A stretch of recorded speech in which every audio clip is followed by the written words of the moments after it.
All right, you're listening to The Fox Den. I'm Nathan, and this is where we cut through the noise to bring you the best in life lessons and business strategy. We're connecting the world one conversation at a time. Let's jump into today's episode. I am here with Eyal Stopnicki. Eyal, welcome to the program. Thank you so much for having me. It's a pleasure. 100%. Let's start off with who are you and what do you do for a living? Yeah, for sure. So I am a student at the University of Toronto in the music faculty, almost graduated, thank goodness. But for a living, I started a nonprofit organization called Jewish Voices in Music, where we produce theatrical productions, whether that's plays, musicals, operas, anything like that. And our goal is to educate youth and just the general public about Jewish history and Holocaust history. So that is really what my career is right now, and it's where I see it growing.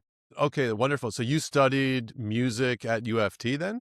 Correct. Yeah, in opera singing. And opera singing. All right, so Yeah, you yourself are an opera singer? I am. Yeah. Okay. But we're not going to belt out a few ditties on this program, I guess, this morning. Maybe not. Maybe not. I haven't warmed up, but Okay. yes, I am a classically trained opera singer. Amazing. Wow. And let me ask you, you're a young fellow, 23 years old, I understand.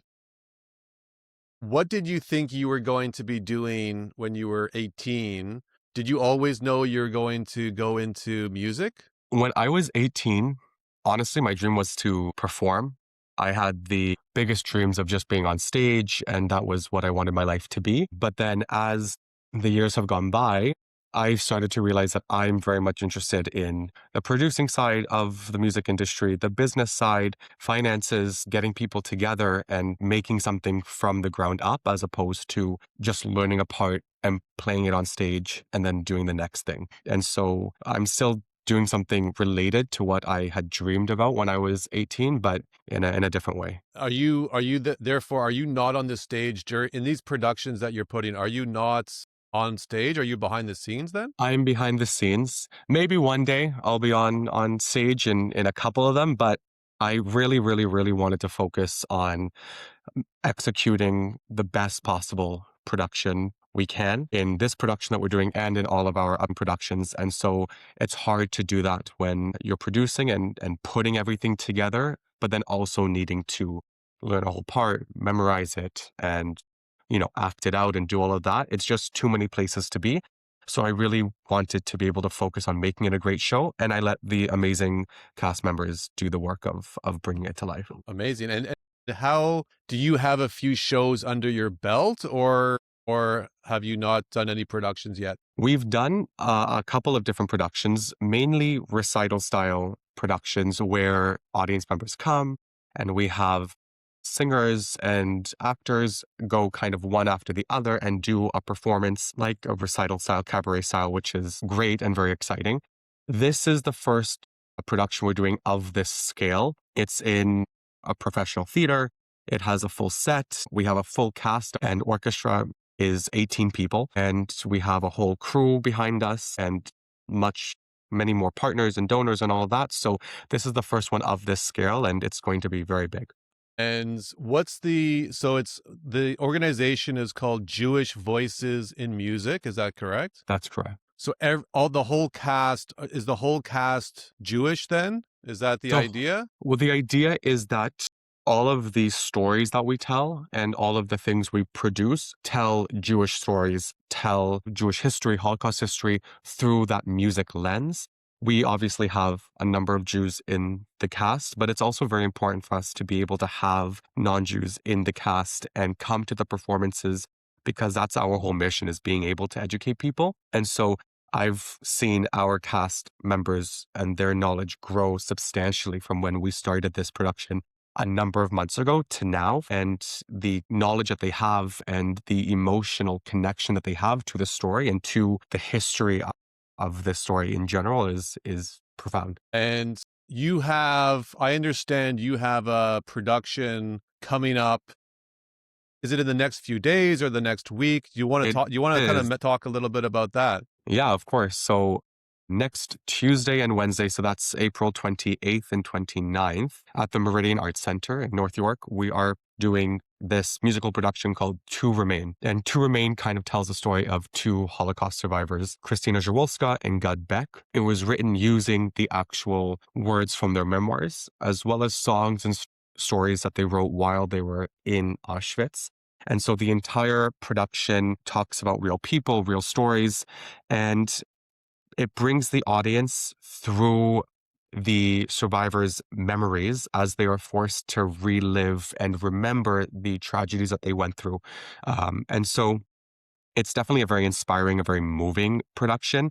It is a very intense production, and it will be a lot for people who come see it, but they will leave with a new idea of the Holocaust, of what people have gone through, and hopefully they also love the music as much as I do and as much as our cast does. And I put the poster up on the screen here. Yeah, there it is.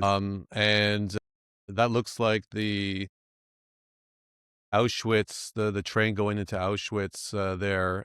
And just to be clear, the actors in this are they're Jewish, but they're not.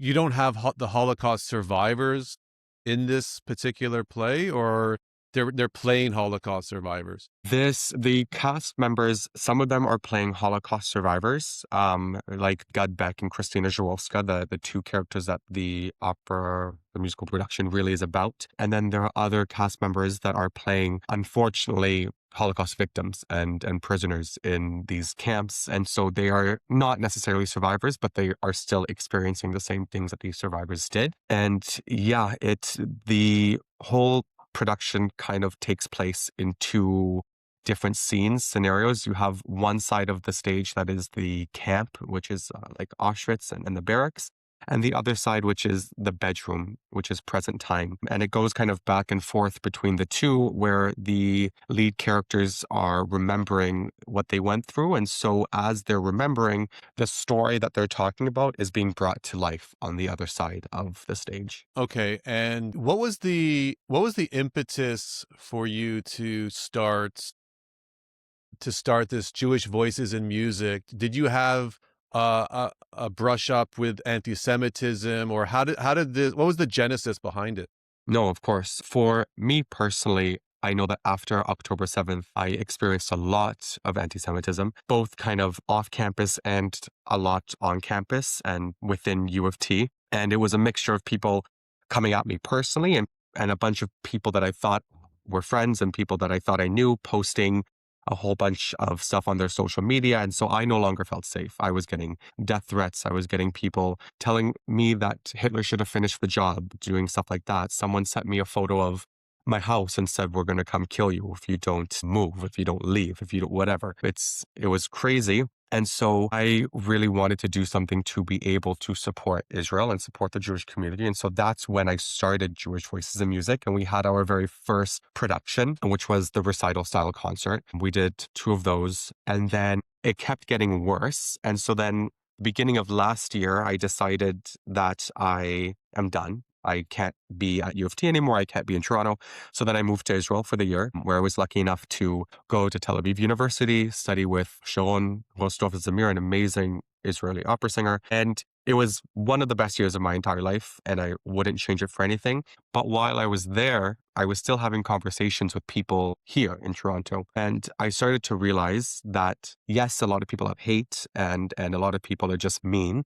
But a lot of people are also just uneducated. They listen to the very first thing that they hear. They don't care to do more research than they kind of feel like they need to or want to because they're lazy. And so for me, it was really important to be able to educate these people that I have realized were so idiotic. And so I decided to come back and kind of build Jewish Voices in Music into something bigger than what I had originally planned it to be when I first started it. And now really everything that we do is to be able to educate youth and general public in a form, in a medium that is a little bit more entertaining for them. Not everyone's going to read a book, unfortunately. Not everyone is going to listen to an hour and a half or 2 hour lecture. And the amount of Holocaust survivors that we have alive are decreasing every single year. And so there aren't as many Holocaust survivors to actually tell their story in person. And so for me, I found that the best way to keep these stories alive is to bring them to the stage, to places where people can have a nice evening out and enjoy their time and feel like they're going to an amazing show, which they are, but at the same time, learn something while they're there and leave with kind of something new that they didn't really think about before. So it's sort of inspiring, it's nice, and it's also educational at the same time. Is that the idea? That's the idea, exactly. Yeah. Can I ask you, if that's okay, do you have ancestors that were affected or lost in the Holocaust yourself? Yeah, of course. My great grandmother on my mother's side and grandfather, my great grandmother and grandfather were born in Poland. And so they went through all of that. They escaped Poland. They went to Israel. Unfortunately, my great grandmother's sister didn't make it and she was killed. And that was a lot of trauma for my grandmother during her childhood for various reasons related to that. And so that trauma has kind of always continued and has always lived with us because it's kind of a big intergenerational trauma that Holocaust survivors kind of pass down naturally. So, and then my grandfather, my mother's father, was born in a labor camp after, or I guess the liberation camps. He was born there right after the war. And then his family moved to Israel. And so there's a big connection in my family, specifically on my mother's side, to the Holocaust and Holocaust survivors. And so it's something that's really close to my heart, close to my history, ancestry. So it's really important that I share it. Do you have relatives in Israel, a family in Israel yourself? I do. I do. Pretty much, other than my mother's immediate family, so her brothers and my cousins, every other person on her side of the family lives over there in Israel. And so I'm very lucky that I get to go every year to see them and to go back and to experience Israel. I love Israel and it's the place to be. So I'm very, very grateful. Whereabouts in Israel are they living? The honestly, my family is spread kind of all over, primarily in Tel Aviv and Kiryat Ono, um, but we have some family in Kfar Saba. We have some family in the north. We have some really, really, really close family friends in the south, in Sde Boker, in the Negev, and in Eilat. So kind of all spread over, but primarily in central Israel. Okay. So are you working on this with other people, or is this only Eyal Stopnicki's vision and mission? And do you have anyone that you can lean on here? No, absolutely. I 100% do. I am very lucky that my brother Itai has kind of joined me for the journey and he's helped me a lot in growing this and kind of being able to envision what our coming years looks like, what the coming years look like. He honestly has been very, very, very helpful. I'm very grateful for our assistant director, Abby Buslovich, who is something that I can always lean on. And sometimes when things get a little bit too hot and too heavy and I just can't take it anymore and I'm about to scream at someone, then she kind of takes over and she's able to do all of that and diffuse the situation, which is amazing because God knows that I need it sometimes. And then I'm very lucky to be working with a number of really close friends and family that have all helped me bring this show to life, but then also have been able to help me grow Jewish Voices in Music and be able to actually envision something so much bigger than what it was a year ago. And what is the day-to-day look like for you? What are you doing? You don't have a regular office job, so just walk me through Right. what a day in the life looks like. Well, you know what? That's why I love doing this because every day is different. Every hour is different. Some days I'm spending the entire day on the computer, working on the website, kind of doing the finances, budgeting, and coordinating with our set design team, with our pop designer, with all of those, our props manager, doing all of that. And some days I'm at the costume house picking out costumes with our assistant director, or we are at either George Brown for our rehearsal space or the Meridian Arts Center doing rehearsals for the whole day, or I'm going and meeting with different donors or with possible partners to be able to build more works. It honestly is always constantly changing, which is really kind of the excitement and why I love doing it. And what kind of skills did you get from high school or university that helped prepare you to do what you do today? Do you do anything with leadership or communication? How are those soft skills Yeah. implemented into your job? Yeah, of course. In high school and in university, when you're in the arts, there's a lot of collaboration that you have to do. And so, especially with this production and with Jewish Voices Music as a whole, because there's so much we have to do, I obviously can't do everything by myself, no matter how much I might want to. And so, being able to collaborate with people, lean on people, and be able to delegate tasks has been something that is really, really important and something that I am now much better at than I was when we first started. I think every creative person, when you first start, you kind of, or in any industry, you kind of want to do everything yourself because you know exactly how you want it to be done. But being able to just trust someone and give them their task and collaborate and listen to their ideas is super duper important because otherwise you'll just be burnt out. I think also something I learned in high school and in university when you're in the arts is you're constantly getting judged by every single person, whether it's your classmates because they want the part that you're auditioning for, or whether it's a teacher because you are singing a song and they have to tell you if you suck or if you're good. And so you're constantly being judged and you're constantly working with different people that have different attitudes. And so some people can be very, very nice and some people can be the rudest person you've ever met in your entire life. And they have just made you feel like trash. And I've experienced all of that on both sides of the spectrum all over. And it has really, really helped me be able to take criticism and take judgment and negativity and all of that and ball it up and pull out what I think is very useful and what actually can help me, and then put to the side what isn't useful, what doesn't help me, and what someone is just saying because they might have had a bad day. And there's nothing I can do about that. And so being able to kind of filter that out is really important because if you don't, then you also will get burnt out and you'll just start to judge yourself and you'll start to question yourself. And then you won't actually strive or push for what you are able to do. So those are two very big things that I have learned in high school and university that have helped me with this process. So you sort of compartmentalize this and you don't take it to heart. You don't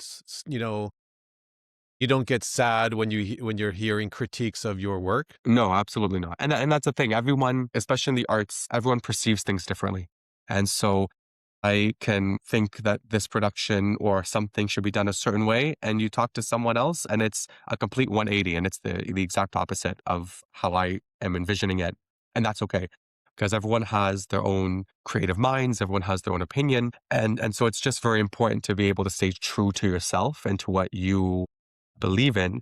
And so if I know that what I'm doing is the right way to do it, and I truly believe what I'm doing, and I know that the outcome will be great, then no matter what someone says, if I find it helpful, I will take it and I will add it to make what we're doing even greater. But if it doesn't relate to what I'm doing or it just doesn't connect with my vision, then I listen and maybe it's something I can use in the future. But then I put it to the side. It's very important to be able to do that. It is.